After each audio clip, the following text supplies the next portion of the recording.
Hey guys, happy Homebrew Wednesday. Hope everybody's been doing well. It's been quite a while since I've checked in with the Homebrew crowd, but just hadn't had a whole lot to talk about. But that's about to change starting today. Um, for those of you who are friends with me on Facebook, you know that I've been building a brew stand. It's not complete yet. It will be either right before Christmas or right after Christmas. It'll be ready to brew.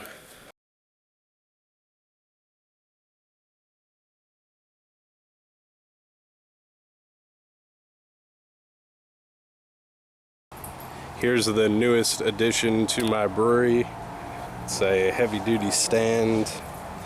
Let's take a closer look. As you can see, this is about, the top of this keg comes right up to my nose, and I'm 6'1", so it's a pretty tall stand. It's got two burners.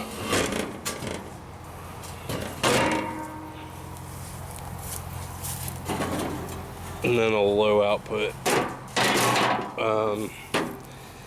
This is all aluminum I-beams for the frame at the top. This is a sheet of aluminum, diamond plate. All this is steel. All this will also be shelving.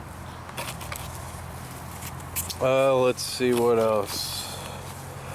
Working on converting a second keg. This will be the sight glass right here, and this will be the ball valve. Still needs a good cleaning on the inside from all the cutting I've been doing. I cut the top off. Not the most beautiful cut in the world, but it was freehand. Plenty of space.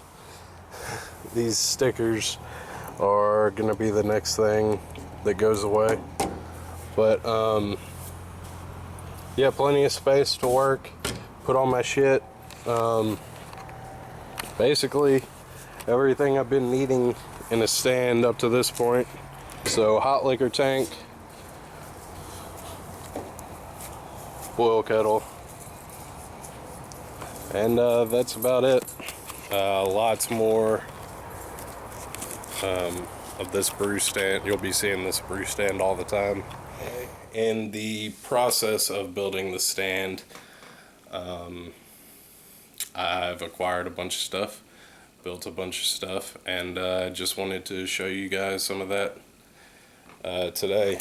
So with my current setup, I've got a 10-gallon Home Depot cooler with the stainless steel braid in it, and then a keg with a copper dip tube. And now adding to the mix,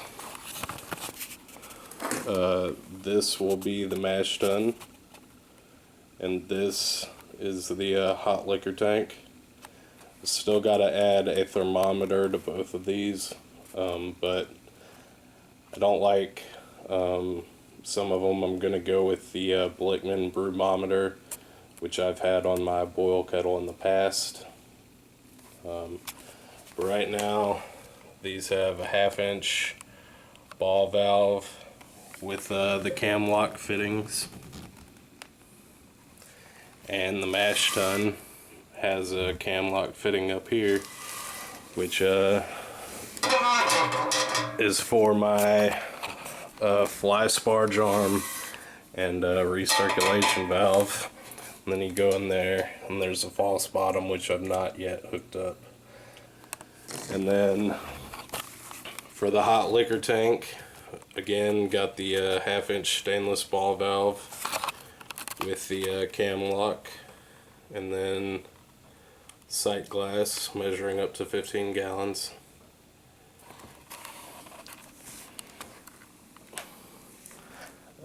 Not quite as clean a cut, but It's not sharp, and it's got a stainless steel 5/8 inch dip tube, I believe. Can't quite remember. But that's going to be the hot liquor tank. And I'll show you what else I've gotten.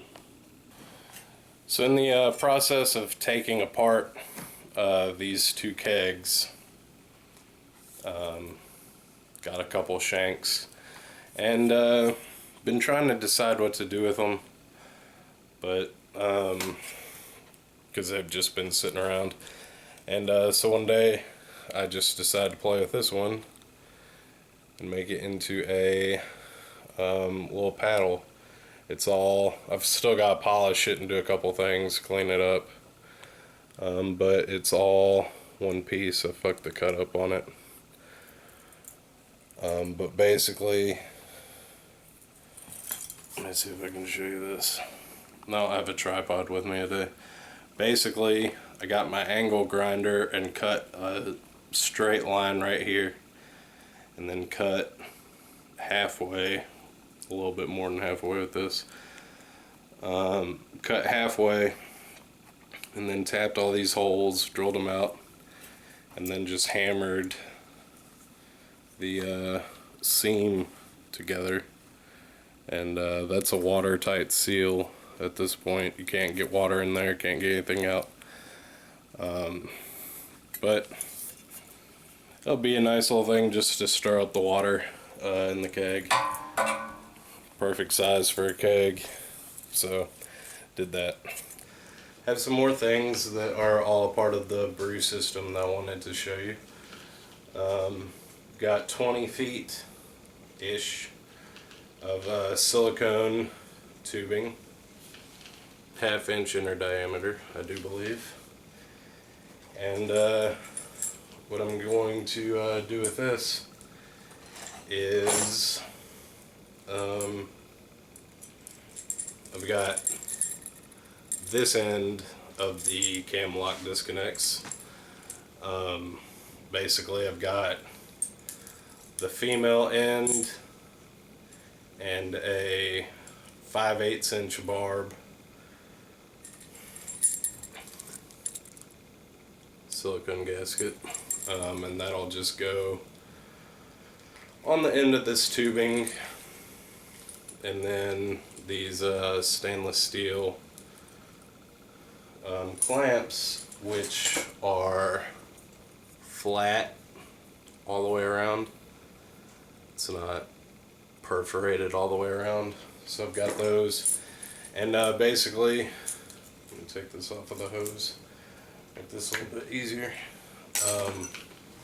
Basically, for those of you who are not familiar with the cam lock disconnect system, you got the male end, which goes on ball valves and anywhere where you want the outlet, and then you got the hose end, which goes in there, and you just fold down these ears,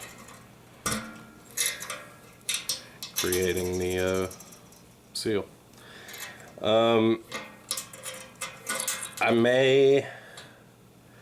Right now I've got all of the female ends of the cam locks have the barb on them.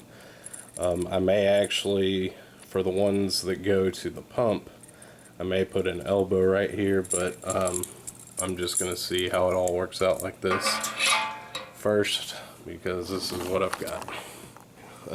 This will be the cam lock and the little connector for the inlet of the pump. Just got this little paper on there to know that it's pump in, pump out, and these two cam locks will be for the plate chiller, wart in and wart out. So that's all my quick disconnect systems.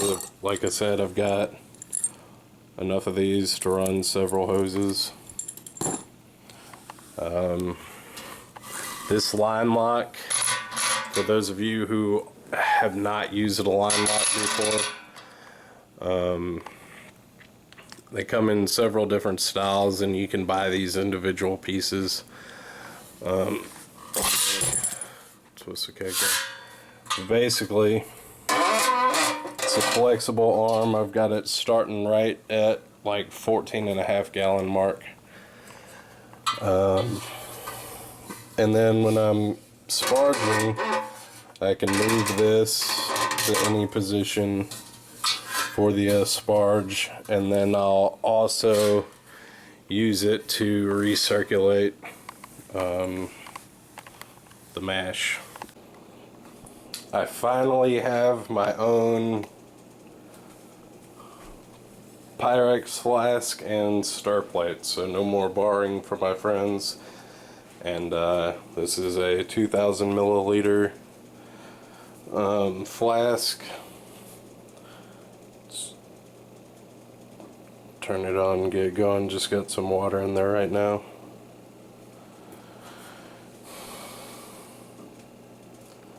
So, I'll be making some big beers. I need some bigger starters.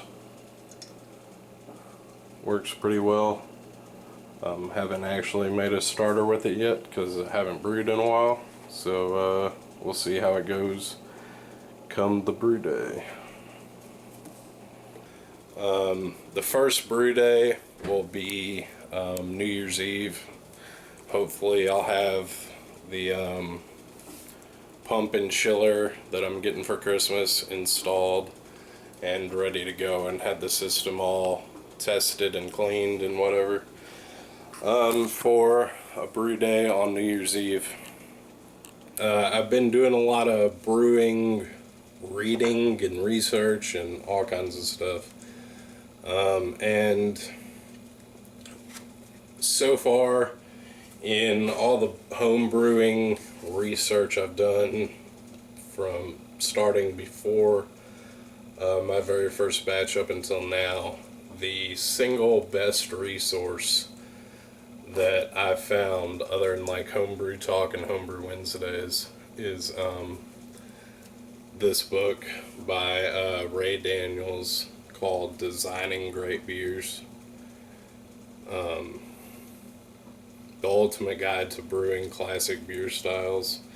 It's absolutely a must-read if you make your own recipes or are interested in making your own recipes, or just want to know more about why grain bills are what they are on the recipes that you use. It's a great resource. I'm on page 75. We're talking about hops and hop bitterness right now. Great resource. Can't say enough good things about it. I've actually got 2 copies of it, and I may be giving one away on my channel next week. Haven't fully fleshed out the idea or the details yet, but I do have another copy of this and may be giving it away. So stay tuned for that.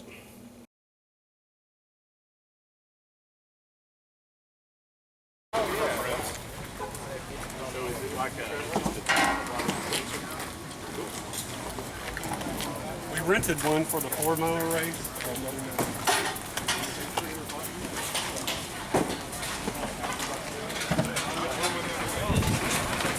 It went either way.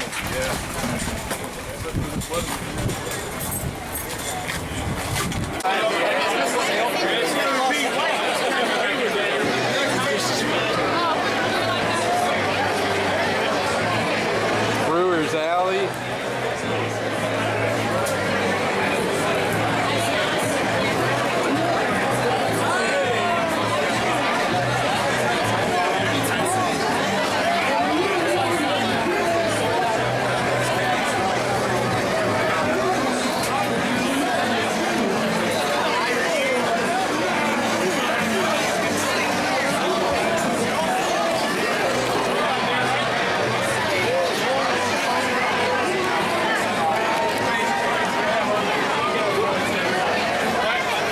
What's up, guys? Happy Homebrew Wednesday.